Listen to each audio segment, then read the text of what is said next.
Señoras y señores, con ustedes, un alto honor, una alegría para Cepilla, para la gran familia de Propel, para todos los asistentes, de presentar a un gran maestro, el doctor Santos Caballero Zavala.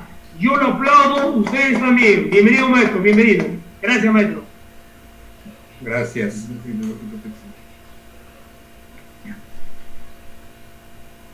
Muy buenas tardes, señores asistentes a este gran evento. ¿Ya? Muy bien. El tema que nos toca, que nos corresponde desarrollar es el proceso de contrataciones de recursos humanos en tiempos de pandemia. Vamos a tener que pedir disculpas por que se todavía utiliza estos términos de recursos humanos cuando se refiere a las personas. Los recursos solamente son pues materiales o recursos presupuestales. Sin embargo, vamos a aceptar y con esa dispensa y teniendo claro que nos estamos tratando al talento humano, no al recurso humano, sino al talento humano. Razón por la cual, con esa licencia, en algún momento que si seguimos diciendo recursos humanos, nos estamos refiriendo al talento humano. El desarrollo de estas personas en la gestión de recursos humanos.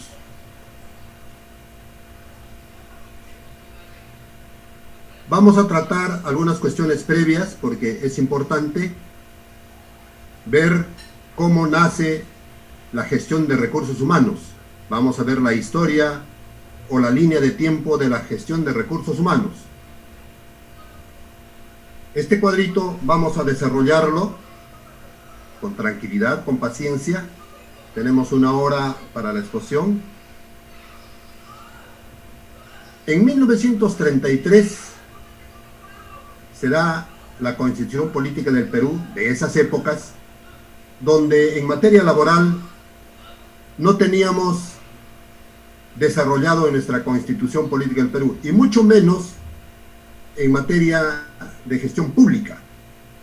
Teníamos nosotros normas relacionadas a la actividad privada, a la gestión pública, pero más no en la gestión, en la gestión privada, pero más no en la gestión pública.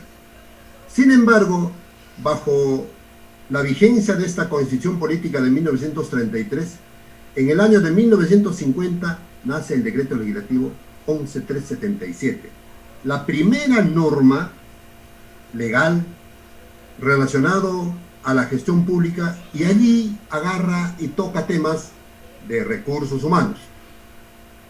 Pero como no estaba en la Constitución Política del Perú de 1933 ningún asunto acerca del trabajador del Estado, en consecuencia tampoco estaba contenido en la 11377 como términos constitucionales.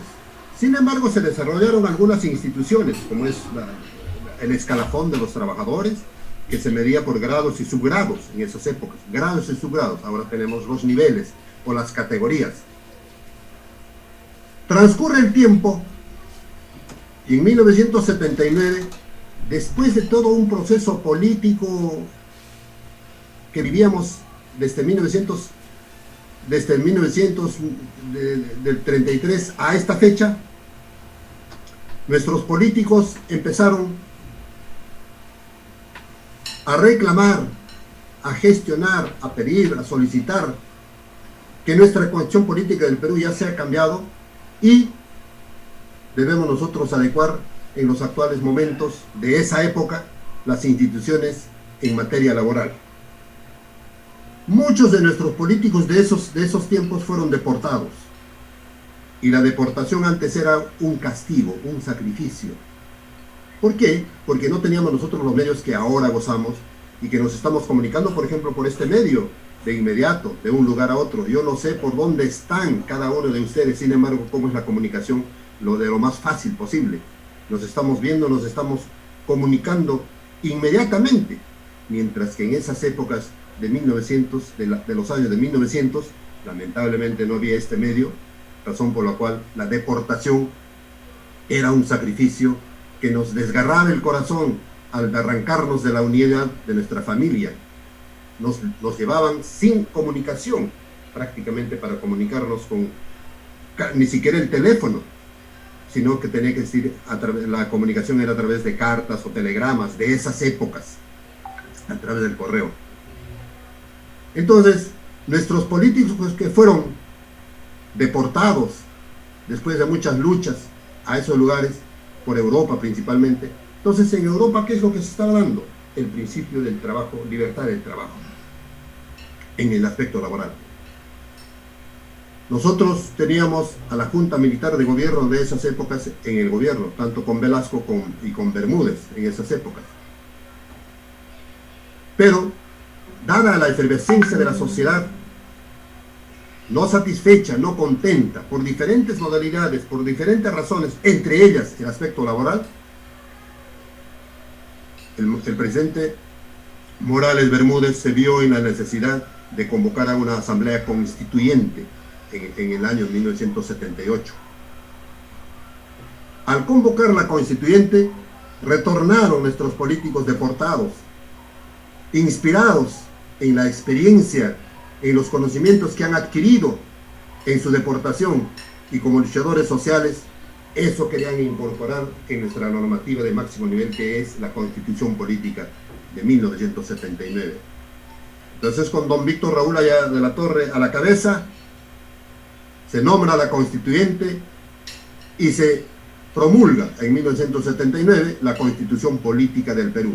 Y en materia laboral, ¿qué dice esta Constitución Política del Perú? En materia laboral dice, la esencia, lo más importante es la estabilidad laboral, entendiéndolo desde el punto de vista más puro y más sano, la estabilidad laboral, no como una propiedad, sino como un derecho inherente, digno a la persona trabajadora. ¿Qué significaba esta situación de estabilidad laboral? A colación, como ahora hay totalmente una inestabilidad laboral, en esas épocas, antes del 79, también se tenía, peor que estos momentos, la inestabilidad laboral. Pero sin embargo, había bastante trabajo, a diferencia de hoy, que no hay trabajo. ¿Cuántos desocupados a causa de la pandemia tenemos en estos momentos? Millones de desocupados a razón de la pandemia. ¿Qué significaba más la estabilidad laboral? La estabilidad laboral significaba que para cuando yo tenga que ser sujeto de sanción porque he cometido alguna falta o algún delito en función de mi trabajo, en razón de mi trabajo, en pleno vínculo laboral, entonces esas faltas deben estar contenidas con carácter de ley, muy bien tipificadas, más no cualquier otra ocurrencia que el empleador podría argumentar para instaurarme un proceso administrativo disciplinario. Este proceso administrativo disciplinario se abría, se aperturaba al trabajador, se instauraba al trabajador para juzgársele en un momento, en un corto tiempo, 30 días, ahora es un año, en estas épocas es un año, hasta 2 años cuando son con las cuestiones del Código de Ética. En 30 días se instauraba el proceso administrativo y en 30 días se tenía que definir si es culpable o no es culpable, razón por la cual se le tenía que sancionar o no sancionar. En consecuencia, había esa garantía de juzgar y de que este juzgamiento tenía que estar tipificado las faltas con carácter de ley o las faltas que yo he cometido, no las ocurrencias que pudiera decir el empleador. Consecuencia, en 1979 nace la Constitución Política del Perú con este concepto de estabilidad laboral. Por supuesto que las legislaciones laborales tenían que nacer inspirados en esta Constitución Política del Perú. En tal sentido, en 1984 se da el decreto legislativo 276. El decreto legislativo 276 coge de esta Constitución y lo incorpora como uno de sus principios, entre muchas otras, la estabilidad laboral. Hemos tenido por mucho tiempo y seguimos teniendo todavía vigente este decreto legislativo 276 a pesar de que está ya muriendo, desapareciendo, porque se está imponiendo una nueva ley que vamos a llegar a explicar por el transcurrir del tiempo. Pero, sin embargo, en ese interín de 1984, cuando ya asumen otros presidentes de la República, entre ellos hay que hacer mención al Partido Aprista Peruano, luego al movimiento fujimorista. Lo peor que fue en esa época en el movimiento fujimorista es que se crearon, ya no se respetó ningún término de estabilidad laboral y se cosificó, se desnaturalizó el contrato de trabajo, se deshumanizó, ya no era humano, se robotizó, se cosificó a la persona humana, al potencial humano. ¿Por qué? Porque nacieron los servicios no personales, los famosos SNP. Nacieron los servicios no personales, cuando el trabajo era todo lo contrario. No es que era servicio no personal, por el contrario, era servicio personal. Entonces, estos trabajadores cosificados, robotizados, desnaturalizados, etc., estos señores ciudadanos indignamente tratados como cosa, no tenían ningún derecho al trabajar. E incluso, me atrevo a decir, que se perdió el derecho que está en la Biblia. La Biblia nos dice: naced, crecer y multiplicaos. Para multiplicarnos, ¿qué significa? Que nosotros tenemos que casarnos. Pero ¿qué pasa si se conocían dos trabajadores con el sistema de servicios no personales? Encima de que no tenían una estabilidad laboral, encima de que no tenían ningún beneficio, ningún derecho, estaban subpagados, demasiados bajos los sueldos. En consecuencia, no podían unirse, no podían enamorarse, no podían unirse entre dos personas que se conocían por amor, por cariño. ¿Por qué? Porque de repente mañana ya no eran trabajadores y no había ninguna compensación, ningún reconocimiento, ninguna bonificación. En tanto, se les despedía con un soplo o con un pivote, se les despedía prácticamente al trabajador. En 1993, Fujimori emite su constitución política del Perú después de un golpe de Estado de la dictadura fujimorista, y emite su constitución política del Perú en 1993 y lo reemplaza por este concepto de estabilidad laboral. En materia laboral, lo reemplaza que el Estado protege el despido arbitrario. Suena bonito. El Estado protege el despido arbitrario. Qué bonito, me va a proteger si es que me despiden arbitrariamente. Pero es totalmente distinto al concepto de estabilidad laboral. Acá me pueden despedir y el Estado, ¿en qué consiste? En que me va a proteger. ¿Cuáles son sus acciones del Estado para protegerme? El Estado protege diciendo: oye, ¿sabe qué? Te estoy despidiendo y te voy a reconocer con un certificado o una constancia que tú has trabajado en el Ministerio del Interior. Y con ese currículum vas a ir a buscar a otro lugar un trabajo porque te estoy dando un certificado. Esa es la protección, una de las modalidades de protección. Solamente había dos modalidades de protección. Y otro es: te voy a dar 3 meses para que tú puedas, te voy a seguir pagando, ya no estás trabajando, pero los 3 meses te voy a seguir pagando a pesar de que sigues sin trabajar. Con esa constancia que te estoy dando, anda a buscar trabajo, y esa es la protección. Totalmente distinto al otro principio de estabilidad laboral. Esta que el Estado protege, el despido arbitrario, solamente consiste en esos dos temas. En consecuencia, estos servidores no personales totalmente fueron deshumanizados, fueron cosificados, fueron robotizados, se convirtieron en muebles que no tienen ningún derecho, pero sí daban sus servicios. Y no eran servicios no personales, sino eran servicios personales. Sin embargo, en sendos demandas judiciales, demostramos de que estos servicios no personales, más bien es servicio personal, porque tiene la característica de tener vínculo laboral. ¿Cuáles son esas características de vínculo laboral? El vínculo laboral, para tener vínculo laboral, debemos reunir las características. Primero, ¿cuál es la primera relación de dependencia? El trabajador que estaba en esta condición de servicios no personales tenía relación de dependencia, tenía jefe.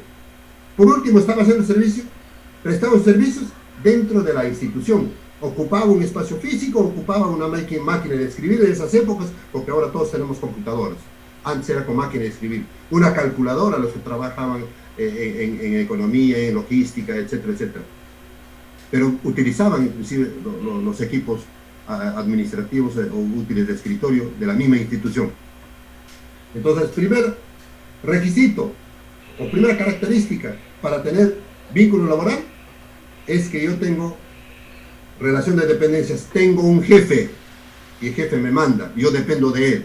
Primera característica. Segunda característica para tener vínculo laboral es que yo haga un trabajo diario y esté informando a mi jefe y me esté supervisando. Tan igual que un trabajador estable, que sea nombrado de la 276, por decir, el decreto legislativo 276, y el SNP estaban en la misma condición. Tanto el trabajador de la 276 tiene un jefe, tiene una relación de dependencia, y el SNP lo mismo estaba cumpliendo.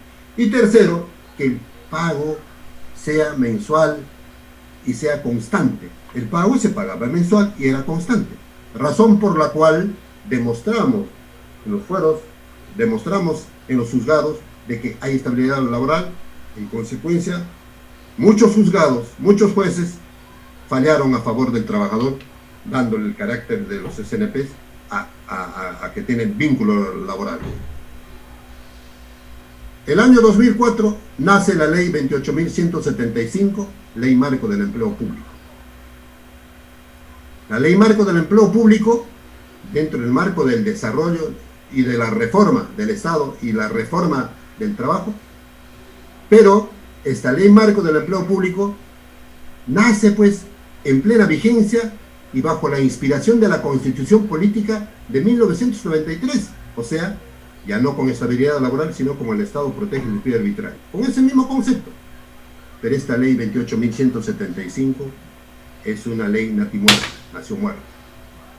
No tuvo vigencia, no tuvo efectividad, solamente decía, entra al día siguiente su vigencia para cuando sea miembros del directorio. En esas épocas, ¿cómo se llamaba? Como ahora se llama servir, COSES, Consejo del Servicio Público, COSES, que reemplazó al INAP. Pero inspirado siempre en la Constitución Política de 1993. Continúa con mayor profundidad la reforma, no solamente en el aspecto industrial, sino en el aspecto en minero, artesanal, sino también en el aspecto laboral y dentro del sector público. Bajo siempre la Constitución Política, la vigencia de la Constitución Política de 1993, bajo el concepto que el Estado protege el despido arbitrario. Bajo este mismo concepto, se profundiza el 2008 la reforma laboral en el Perú, por recomendación del Tratado de Libre Comercio del Fondo Monetario Internacional. Y el Tratado de Libre Comercio condiciona, entre otros aspectos, que debemos hacer y debemos profundizar la reforma laboral en la administración pública del Perú.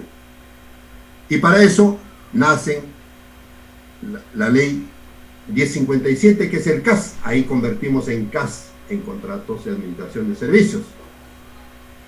Nace la ley de evaluación, crean Servir y crean los gerentes públicos. Esa época, nacieron en el 2008, inspirados en la Constitución Política de 1993. Pero estos CAS tampoco no tenían los mismos derechos que ya pretendíamos reconocerlo. Al menos en el Ministerio de Salud, por ejemplo, reconocían ya el derecho inclusive a los servicios no personales, porque el servicio no personal humanamente lo veíamos en el Ministerio de Salud, a estos trabajadores hacíamos contratos y le decíamos que tú vas a tener descanso de una semana cada trimestre, 7 días de descanso. ¿Para qué? Para que me hagas tu informe de todo el trimestre que has trabajado y en tu casa me haces el informe. Esa era una forma de darles vacaciones, por lo menos humanamente le estábamos tratando al trabajador, que descanse y que esté con su familia por lo menos. Entonces en 4 trimestres teníamos nosotros los 28 días. Consecuencia, cuando ya sale las otras normas, la 29.849 del año 2012, reconoce ya algunos derechos y dice que se va a eliminar de manera progresiva el CAS, cosa que hasta ahora sigue todavía el CAS. Y nuestros actuales políticos han entrado, por si acaso, a ser representantes en el Parlamento, han sido elegidos, la mayoría han dicho CAS nunca más. Pero eso es peligroso, ¿no? Porque no, el CAS nunca más, plantear por plantear no vale, sino qué es lo que está sucediendo en estos momentos. No sé cuántos de ustedes, los que me están escuchando, estarán en la condición de CAS. No sé cuántos estarán. Y cuántos trabajarán en el sector público y cuántos trabajarán en la administración privada. Sin embargo, en el sector público, la escala remunerativa, al menos para el personal administrativo, que la ley 30.057 alcanza solamente para el personal administrativo, porque originalmente se motivó a la reforma de hacer una ley única para todos los servidores públicos. Mentira, falso. Esta ley 30.057, que es del año 2013, no es para todos los trabajadores, excepto los trabajadores de SUNAT, excepto los trabajadores del banco, excepto los trabajadores del Congreso, etcétera, etcétera. Entonces, esa parte dorada no lo han tocado. Y los que tienen sus regímenes especiales. Los regímenes especiales son ley del magisterio, ley de la policía, ley de los profesionales de la salud, etcétera, etcétera. Entonces, el 2013 nace esta ley 30.057 que recoge las instituciones de la ley 28.175. Recién la 30.057 del 2013 le da vida a la ley 28.175 del año 2004. Recién. ¿Cuál es? Si la Constitución Política de Perú, tanto de 1933, la Constitución Política de 1979 y la Constitución Política de 1993, habla acerca de remuneraciones. Pero nuestras legislaciones laborales ya no habla de remuneraciones, sino habla de entregas económicas. Por ese simple hecho, esta ley es inconstitucional en materia remunerativa. Entonces, era necesario, así de manera simple, de manera resumida, tratáramos este asunto para poder entrar nosotros a otros temas. Para poder entender cómo es, porque el tema se trata de procesos de contrataciones de recursos humanos, cómo vamos a contratar, a dónde, contra qué vamos a contratar, bajo qué modalidad vamos a contratar. Pero para eso necesitamos primero hablar de documentos de gestión institucional. Voy a verlo ahora porque hemos empezado a las 4:30, 5:30. No sé si Lucho me da media hora hasta las 5:30, porque hemos empezado a las 4:30. Documentos de gestión institucional. Algunos documentos, no los vamos a tratar todos porque sería de una exposición mucho más larga, mucho más amplia, hablar sobre todos los documentos de gestión institucional. Los vamos a ver solamente de algunos documentos. El reglamento de organización y funciones. Este es el documento esencial principal que en la actividad privada tiene otro nombre, su constitución. En el sector público es el reglamento de organización y funciones. El ROF es un reglamento de organización y funciones de una entidad que se constituye en un documento técnico normativo de gestión institucional. ¿Qué establece qué cosa? La estructura orgánica, cómo está organizado la entidad. El muñequito que más abajo lo vamos a ver, la cabecita, los brazos y las piernas. Pero después lo vamos a resolver. ¿Qué más contiene? ¿Qué más establece? Las funciones generales y específicas de la entidad y de cada uno de sus órganos o unidades. Cómo va a funcionar mi cabecita, que es la dirección, órgano de dirección, cómo va a funcionar mis brazos, que son los órganos de apoyo y de asesoría, y cómo va a funcionar mis piernas, que son los órganos de línea. Finalidad del ROF.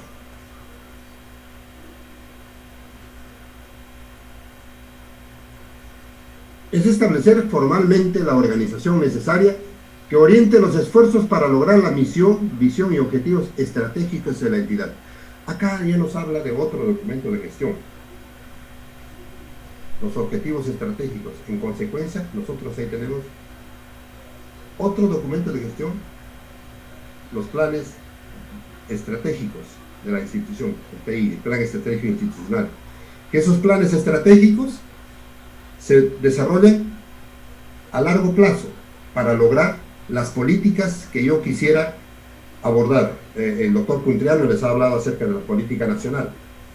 Ejemplo, les puedo decir, como continuando y enlazando su exposición del doctor Puntriano en materia de potencial humano y de recursos humanos, podemos decir, por ejemplo, qué es lo que tiene como política nacional, porque todo esto es en pandemia, me han dicho, el tema es en pandemia. En pandemia es para dirigirnos a los trabajadores del sector salud, en pandemia, a los trabajadores de la Policía Nacional, a los trabajadores de los basureros, a los trabajadores, a los militares, porque ellos han participado en la pandemia, han estado inmersos en la pandemia, han estado en la primera fila, se les ha declarado héroes, etcétera, etcétera, y lamentablemente a estos héroes les seguimos dando como Estado, les seguimos dando un palo, ¿no? Entonces, en estos objetivos estratégicos, ¿qué es lo que nosotros vamos a decir? Ejemplo, ahora, actual, diremos nosotros, 2019 ha empezado la pandemia, 2020, 2021, al 2024, política número 1 en salud, desaparecer al 0% el COVID, al 2004. Caramba, esa es nuestra política de salud, desaparecer. Y plan operativo, el plan operativo ya es anual, y el plan operativo contiene, oye, si yo tengo el 100% al 2004 que desaparecer, entonces cada año debo desaparecer, para desaparecer 5 años, debo desaparecer cada año 20%, 20%, 20%, y al final lograré o no lograré los objetivos estratégicos. Los objetivos. Para eso me pongo una misión y para eso me pongo una visión. La visión es el sueño, lo que quiero hacer, y la misión es la labor que desarrollo con el instituto para el logro de estos objetivos estratégicos. ¿Cuál es la utilidad del ROF? El ROF formaliza la organización de la entidad y se constituye en un instrumento de gestión para el cumplimiento de las metas y obtención de resultados orientados a satisfacer las necesidades del usuario. Claro, nuestros usuarios, nuestros clientes, los que acuden a nosotros, van a tener que ser satisfechos y para eso nosotros tenemos que organizarnos. Y esta organización es parte de todos los documentos de gestión, el ROF, que nos sirve para justamente satisfacer las necesidades de nuestros usuarios. Pero no solamente tenemos este documento de gestión, que por supuesto es un tema mucho más amplio. Acá estoy resumiendo lo que es el ROF, tocando algunos puntos más trascendentes. Es mucho más el ROF, donde trata la relación, el régimen laboral al que pertenecemos, sus funciones de cada estructura orgánica, etcétera, etcétera. Pero tenemos otros documentos de menor jerarquía que empiezan a operativizar, porque en ROF se tienen las funciones y las competencias de la estructura, pero esa estructura tiene personas, tiene funciones, tiene que operativizar el director, tiene que operativizar el jefe de economía, el de planificación, el trabajador de aseo, el trabajador de limpieza, etc. Entonces, eso ya está dentro del manual de organización y función, el MOF. El MOF contiene esencialmente las estructuras organizacionales, comúnmente llamados organigrama, y la descripción de las funciones de todo todos los puestos en la empresa. Entonces ahí se empieza a describir cuáles son las funciones de cada uno de los puestos, del director, del jefe, del barredor, del contador, del enfermero, del médico. Entonces ahí se empieza a decir las funciones. También se suele incluir en la descripción de cada puesto del perfil y los indicadores de evaluación. Entonces, ese es un documento con que ya se operativiza, se moviliza y se empieza a poner en función a la institución. ¿Cuál es el objetivo del manual de organización y funciones? Determinar los cargos dentro de la estructura orgánica y las funciones que le competen. Luego determinar dentro de la Oficina de Recursos Humanos, dentro de esa estructura orgánica, cuáles son las funciones que debe tener y cuáles son sus relaciones que debe tener esta persona con su jefatura o con quienes tienen esa función, cuáles son sus relaciones de comunicación, de dónde depende, etc. Precisar las interrelaciones jerárquicas, funcionales, internas y externas de la dependencia. Describir los procedimientos administrativos racionalizados. Entonces, acá vamos a ver el muñequito que les estaba manifestando. El organigrama de una institución, de cualquier institución. Nosotros acá tenemos el órgano de dirección, que es de primer nivel. Todo esto es el órgano de dirección. Acá está el jefe institucional, el director general, dependiendo de qué nivel de institución nosotros somos. Ejemplo, vamos a ver a un ministerio. Dentro del ministerio está el instituto, ahora que está de moda, COVID. ¿Quién está de moda? El Instituto Nacional de Salud. Entonces acá, en el primer nivel, estará el jefe institucional, órgano de dirección. Segundo nivel, como órganos de apoyo, segundo nivel, estará la parte de administración, segundo nivel. Porque miren, tienen una relación de dependencia directa del primer nivel. Segundo nivel, órganos de apoyo. Segundo nivel, los órganos de asesoría, que tienen el mismo nivel, segundo nivel. Y los órganos de tercer nivel, por ejemplo, agarrando este ejemplo de los órganos de apoyo, administración, tendrá pues a logística, tendrá a economía, tendrá a recursos humanos o potencial humano, mantenimiento, servicios generales, qué sé yo, como tercer nivel organizacional. Porque el tercer nivel organizacional ya no depende del primer nivel en forma directa, sino depende del segundo nivel. Y por último, nosotros tenemos en esta estructura orgánica los órganos de línea. La razón, los órganos de línea. La razón de existencia de la institución. Esta es la razón de la existencia de la institución. ¿Por qué? Porque a través de estos órganos de línea cumplimos nuestros fines y objetivos, nuestra misión y la visión institucional. Eso no significa de que estos no tienen nada que ver en el cumplimiento de los fines y los objetivos. Sí, somos órganos de apoyo, somos un equipo. Vamos a hacer un círculo imaginario que todo este cuadrado es una institución pública. Entonces, los órganos de apoyo y los órganos de asesoría, ¿a quién asesoran? Los órganos de asesoran al órgano de dirección, asesoran al órgano de apoyo y asesoran a los órganos de línea. Los órganos de apoyo, ¿a quiénes apoyan? También apoya al órgano de dirección, a la dirección, a los órganos de asesoría y a los órganos de línea. Brindan apoyo. Práctico. Logística. Cuando quiere un órgano de línea o un equipo médico, ¿a través de quién lo hacemos? A través de la oficina de logística que está en este órgano de apoyo, y por acá estará la oficina de logística. Por allí estará la oficina de logística de tercer nivel. Entonces, le estará brindando apoyo al órgano de línea. O si necesitan una computadora, para cualquiera de los. O si requieren el pago para todos, remuneraciones, pago para todos. Para todos. ¿Quién hace? Recursos humanos o potencial humano, a través de planilla. Están brindando apoyo. Pues todos somos un equipo. hasta allí tiene alcance el ROF, el MOF, ¿no? Y tenemos otro documento de gestión. Entonces, el presupuesto analítico personal no es el Partido Aprista Peruano, por si acaso, sino es presupuesto analítico personal. Definición. Los presupuestos analíticos personal son documentos en los cuales se consideran el presupuesto para los servicios específicos de personal, o sea, pago de remuneraciones, permanente y del eventual en función de la disponibilidad presupuestal y el cumplimiento de las metas de los subprogramas y actividades y o proyectos de cada programa presupuestal previamente. Entonces, ahí está el documento de gestión objetivo material. Los otros documentos de gestión son ideales.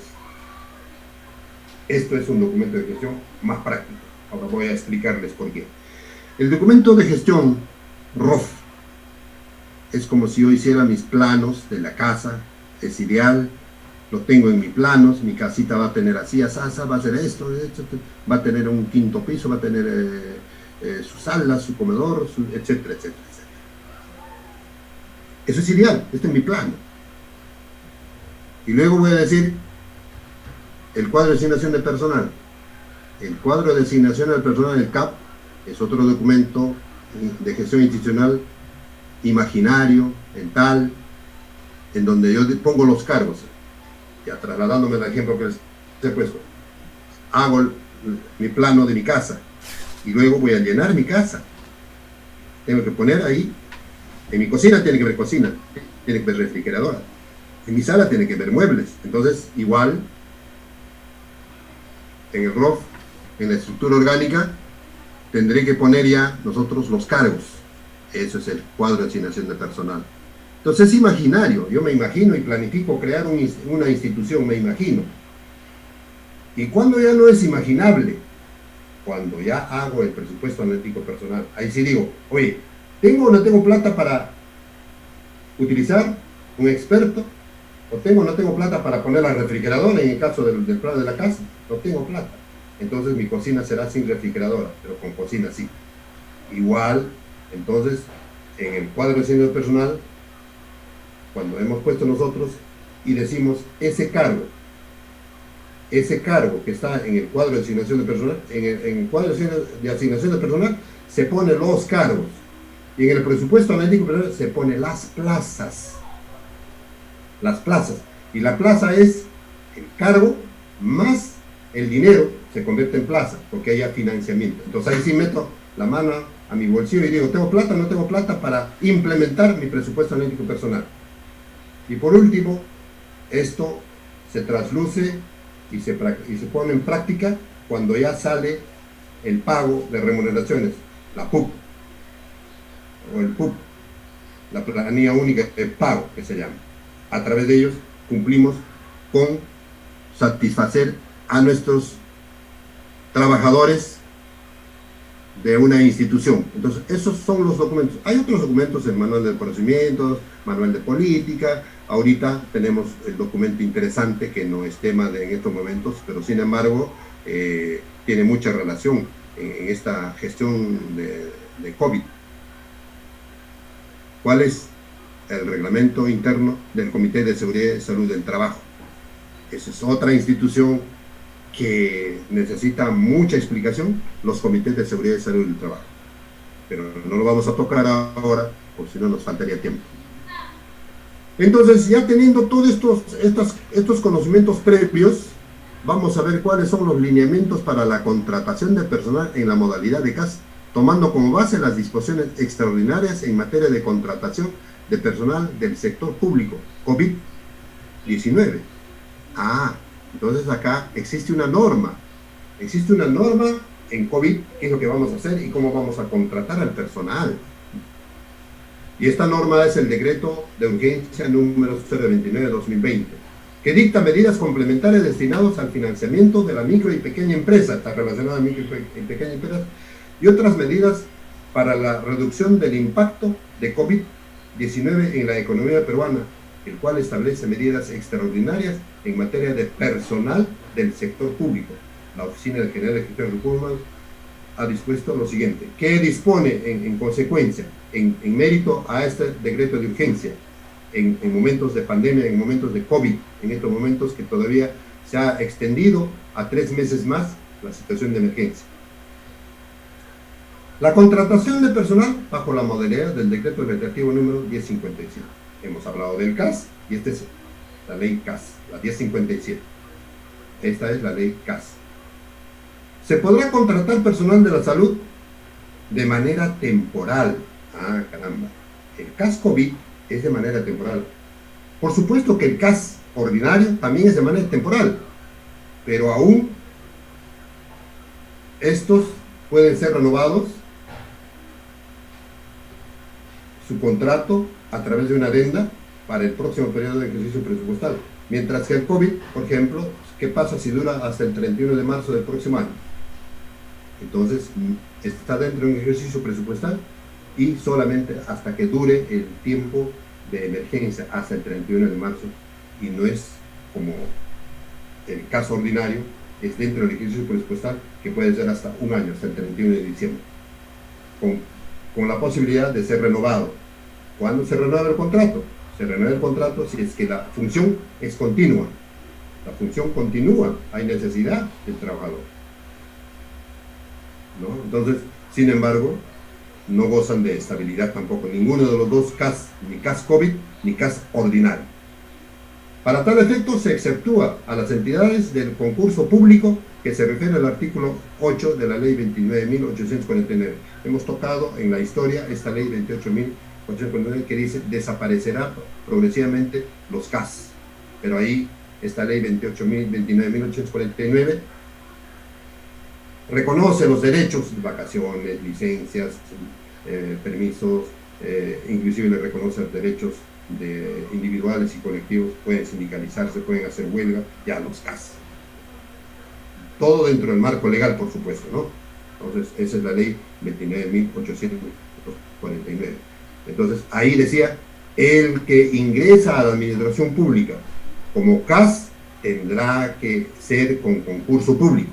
Entonces, esto dice, para tal efecto, se exceptúa a las entidades del concurso público a que se refiere al artículo 8. Entonces, no es aplicable para hacer las contrataciones CAS COVID, no es aplicable esta ley ni ese artículo correspondiente, ni se hace el concurso, sino es una forma automática. Perfiles de los puestos requeridos. El área usuaria, el área que requiere, deberá remitir a las oficinas de recursos humanos o quien haga sus veces el perfil del puesto requerido, denominación del cargo, funciones a ejecutar, formación académica, experiencia profesional general específica en el puesto. Pues lógico es que por esta situación de la pandemia ha salido una escala como para más o menos homogenizar los sueldos de los CAS COVID. Entonces, ¿quiénes son los CAS COVID mayormente? El personal asistencial, profesionales de la salud, médicos, enfermeras, obstetrices, etcétera, todos, hay 13 grupos ocupacionales, más el personal no profesional de la salud, que son los técnicos de enfermería, técnicos de laboratorio, farmacia, etcétera, etcétera, son 7 grupos también de ellos. A ellos se refiere que se puede contratar con CAS COVID. Entonces, para ellos han hecho una escala remunerativa. Ejemplo, les manifiesto para que si estén o no estén conformes ustedes, sin embargo, para tener referencia. Ejemplo, el médico a nivel de inicio está con 9.000, ¿no? En CAS COVID. En el CAS común y corriente está con 6.500. Y si es especialista en el CAS COVID, todavía tiene otro ingreso mayor. Los profesionales de salud no médicos están con 3.300, el CAS común y corriente, y el CAS COVID están con 4.500 o 5.000. El especialista, poco más. Y así sucesivamente. Entonces, lógico es para motivar, porque ¿quién quiere ir a CAS COVID? CAS COVID significa estar en donde está ardiendo el COVID, donde están atendiendo a los entubados, en los UCIs. Ellos son los que están trabajando. Prácticamente se están exponiendo al 100%. Por supuesto que muchos de esos ya han muerto, muchos de ellos, o por no decir el 90%, el 99%, ya se han enfermado de COVID. que se han enfermado, y son nuestros héroes. Le decimos que son nuestros héroes, pero sin embargo, pedimos el nombramiento y no se quiere nombrar. Nos han demandado el nombramiento que es inconstitucional. Convocatoria del personal. La convocatoria se realiza a través del portal institucional de las unidades ejecutoras y del Ministerio de Salud, así como también a través de las redes sociales de la entidad. Los postulantes deberán remitir su currículum vitae en forma digital PDF al correo dispuesto por el área usuaria, con la finalidad de no tener contacto personal e evitar el contagio. A quien realiza las verificaciones que corresponden en cuanto a los perfiles solicitados. Espero nomás que no sea pues para favorecer sin que tenga los requisitos correspondientes. El área usuaria selecciona al candidato para la contratación respectiva. Solo le considera evaluación curricular y entrevista de considerar. En lo normal es conocimientos. Cuando se contrata y el proceso de convocatoria incluye la entrevista personal, el caso común y corriente, entrevista personal, un examen de conocimiento, evaluación de currículum y la prueba psicológica, como para saber si están entrando o no están entrando personas con la salud mental sana.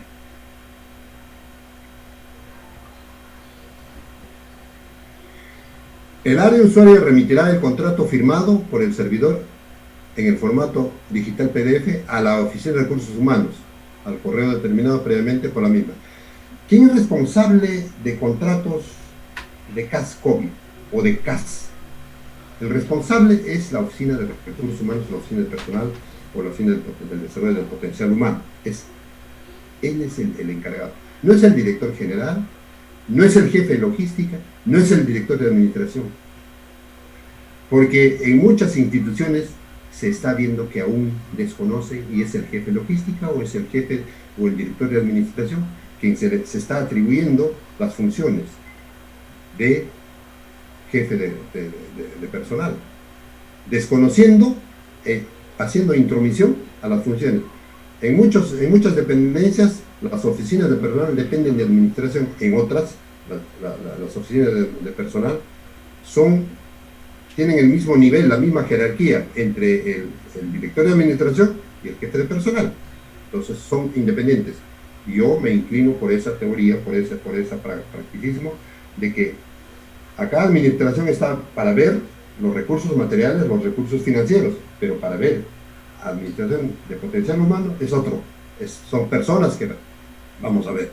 Y para eso existe el director o el capacitado o el especialista en gestión de desarrollo del potencial humano.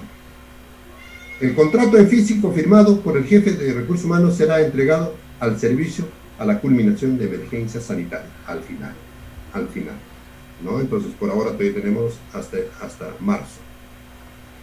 Y para estos tipos de trabajadores y para los que estamos todavía en la administración pública bajo el régimen laboral 276, bajo el régimen laboral CAS o para el SNP, se han implementado, se han instruido que nosotros debemos tener. No debemos nosotros dejar que el trabajador con riesgo deje de percibir sus remuneraciones. Por el contrario, debemos protegerlo porque es el momento más preciso en que necesita, cuando se encuentra mal o está en riesgo, de apoyo económico, de apoyo social. En consecuencia, se les está implementando el trabajo remoto o, de lo contrario, el teletrabajo. Pero esto tiene sus particularidades, el trabajo remoto y qué cosa es el teletrabajo. Ya vamos a terminar. Consideraciones generales. Debido a la coyuntura que atraviesa nuestro país, esto es la expansión del COVID-19, el gobierno peruano expidió diversos textos normativos, encontrándose entre estos el decreto de urgencia número 026, que hemos tratado, que establece las diversas medidas excepcionales y temporales para prevenir la propagación del COVID. Todo lo que nosotros ya hemos conocido, ya conocemos, y que de repente acatamos o no acatamos. El término nuevo encaja perfectamente en su propósito, y es que se basa antes de la emisión de dicho decreto de urgencia. No existía tal modalidad de del trabajo remoto y coronavirus, qué sé yo, no existía. Vamos a pasar lo más rápido posible. El trabajo remoto parte de una obligación. Miren acá. El trabajo remoto es una obligación del trabajador. En consecuencia, me voy a mi casa a prestar servicios. Y en mi casa me tienen que poner los equipos correspondientes. Obligación. Me tienen que poner la computadora y me tienen que remitir los trabajos para yo, a través de la computadora y del medio informático, seguir cumpliendo con mis funciones. Por tal consideración, resulta pertinente absolver los posibles interrogantes que puedan surgir respecto a los alcances del trabajo remoto y sus diferencias con el teletrabajo. ¿Y cuáles son esos? ¿Qué es el teletrabajo? El trabajo remoto y el teletrabajo. El trabajo remoto. El artículo 6 del decreto de urgencia número 026 define, ya la propia legislación lo define, y ni siquiera dice lo conceptúa, sino lo define. Entre definición y concepto hay diferencia, ¿no? ¿Por qué? Porque la definición es no cambiable, el concepto es cambiable. Ejemplo, 2 más 2 está definido que es 4. Eso no cambia, esa es definición. Pero yo puedo decir mañana, de otra manera, qué cosa es trabajo remoto. Entonces, ese es un concepto del momento, de acuerdo a las circunstancias, porque lo definido no podía cambiar de acuerdo a otras circunstancias, ya tendría que haber. Entonces, lo definido continúa. Ejemplo también, ¿qué es el punto? ¿Qué es la línea? ¿Qué es la recta? ¿No? Eso está definido. Es como la ciencia y la matemática, definido. Las ciencias sociales son conceptos que no son definidos. En consecuencia, nos dice, es la prestación de servicios subordinado con la presencia física del trabajador en su domicilio o lugar de aislamiento domiciliario, utilizando cualquier medio o mecanismos que posibilite realizar labores fuera del centro de trabajo, siempre que la naturaleza de las labores lo permita. Definición que acaba de resaltar no es contradictoria a lo señalado en el párrafo del artículo 3 del Decreto Supremo 10, este es de la actividad privada, Decreto Supremo que desarrolla disposiciones para el sector privado sobre el trabajo remoto previsto en el Decreto de Urgencia número 026. Entonces, se ha copiado en ese Decreto de Urgencia 026 los términos que está en el Decreto Supremo 010, que estaba solamente para la actividad privada. Lo estamos utilizando, lo es adecuado para el sector público. En cuanto al teletrabajo, en el artículo 2 de la ley 30.036, ley que regula el teletrabajo, lo define de la siguiente manera, casi es parecido. El teletrabajo se caracteriza por el desempeño subordinado, en remoto también subordinado, de la labor sin una presencia física, tampoco una presencia física el otro, del trabajador, denominado teletrabajador, de la empresa con lo que mantiene vínculo laboral y a través de los medios informáticos, de telecomunicaciones y análogos, mediante los cuales ejercen a la vez el control a través de estos sistemas y la supervisión de las labores del teletrabajador. De dichas definiciones se aprecia ciertas similitudes, tales como la subordinación, la prestación de servicios sin presencia física del trabajador y la utilización de medios informáticos o análogos que permitan la ejecución de la prestación. Sin embargo, de la lectura se puede advertir una gran distinción, y esta diferencia lo hace el propio artículo 16 del Decreto de Urgencia 16, al señalar que el trabajo remoto se realiza con la presencia física del trabajador en su domicilio, lugar de aislamiento domiciliario. Por lo que está aislado. En cambio, el otro, no solo el teletrabajo, puede hacerlo en cualquier otro momento. Ahora, de repente ha habido excesos en este tipo de prestación de servicios familiares que son profesores. Me comunico que están haciendo su teletrabajo, dictando sus clases, ese es teletrabajo, y no tienen horario. Y dicen, pues estamos trabajando más tiempo que cuando yo hacía mi trabajo presencial.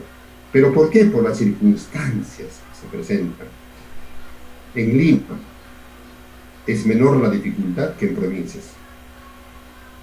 En Lima, a pesar de que es menor la dificultad, los profesores no logran comunicarse en el mismo momento con todos sus alumnos.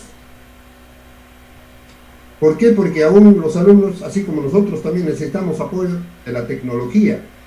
Y los papás están llegando a las 4 o 5 de la tarde y recién entran a clases. Y recién la profesora encuentra ahí que puede hacer las clases para sus alumnos.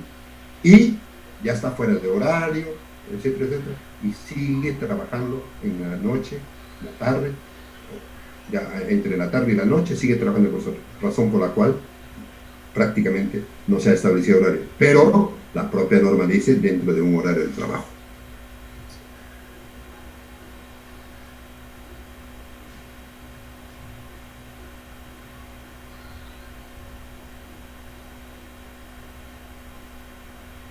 Del trabajo aprobado por el Decreto Supremo 017 es enfático dado que señala el ámbito de aplicación. Se encuentra comprendido por aquellos trabajadores, servidores civiles que prestan servicio bajo la modalidad de teletrabajo, así como las personas naturales o jurídicas, entidades públicas. Sí tenemos entidades jurídicas. Yo soy empresa y te doy servicio a través del teletrabajo.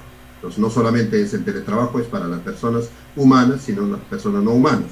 Las personas no humanas son las instituciones, así como las instituciones son las empresas, así como las personas naturales o jurídicas, entidades públicas que los emplean, siendo su aplicación, ley de reglamento, a los trabajadores y servidores civiles cuyas labores se ejecutan en el territorio nacional o contrato. Podemos estar en cualquier parte a través del teletrabajo o remoto.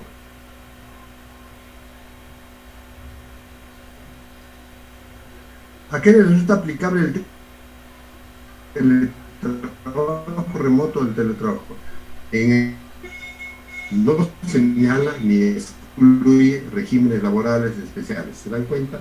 No hay acá que solamente es para los nombrados, que solamente es para el régimen laboral magisterio. No. Es para todos. Para el CAS, también hay teletrabajo el CAS.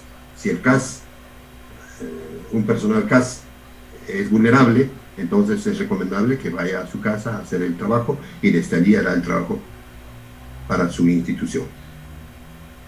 En la función que desempeñe, cualquier función. Es decir, mire, creemos que los médicos no podrían hacer teletrabajo. Ahorita están haciendo, ¿no? Entonces hacen el seguimiento, las consultas se está haciendo a través del remoto. Ya no es necesario que, al menos a los niños ya no están permitiendo vayan presencialmente al médico, sino se le manda la fotografía, ahora que hay tanta facilidad, entonces ahí diagnostica y recomienda y están haciendo seguimiento al paciente que están atendiendo.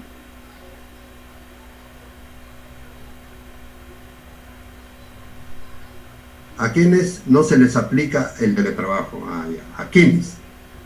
A los trabajadores confirmados con el COVID, ellos ya no tienen ni remoto ni teletrabajo.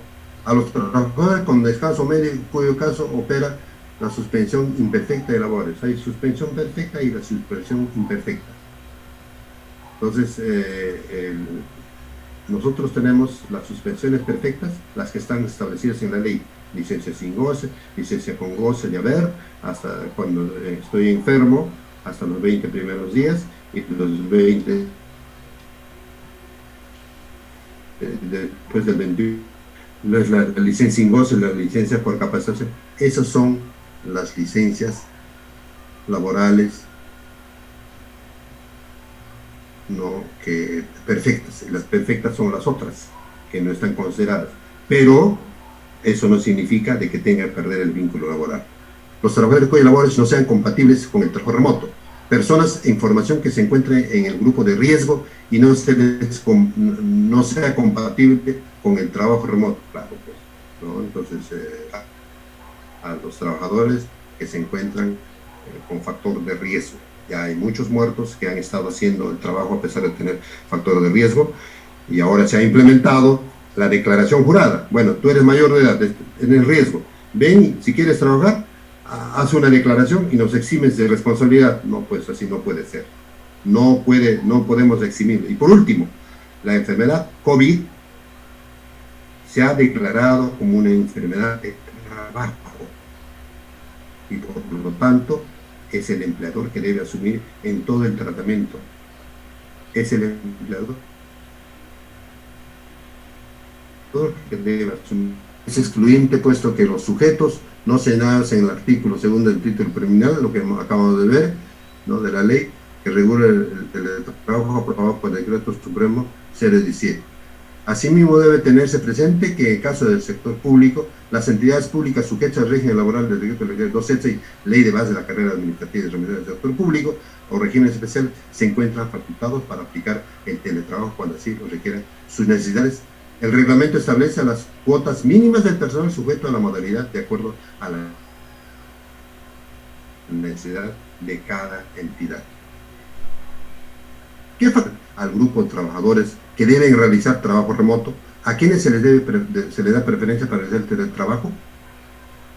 Es decir, el más esencial es el empleador. El empleador debe determinar quiénes por la naturaleza de sus labores pueden desempeñar sin la presencia física en sus centros laborales, cuidando siempre al personal, cuidando siempre el potencial humano. Del universo de sus trabajadores deberán identificar quiénes cuentan con los medios y equipos para realizar la prestación de servicios. Oye, yo no tengo computadora, no tengo internet, pero no tengo internet, entonces el empleador está en la obligación de instalar. Así.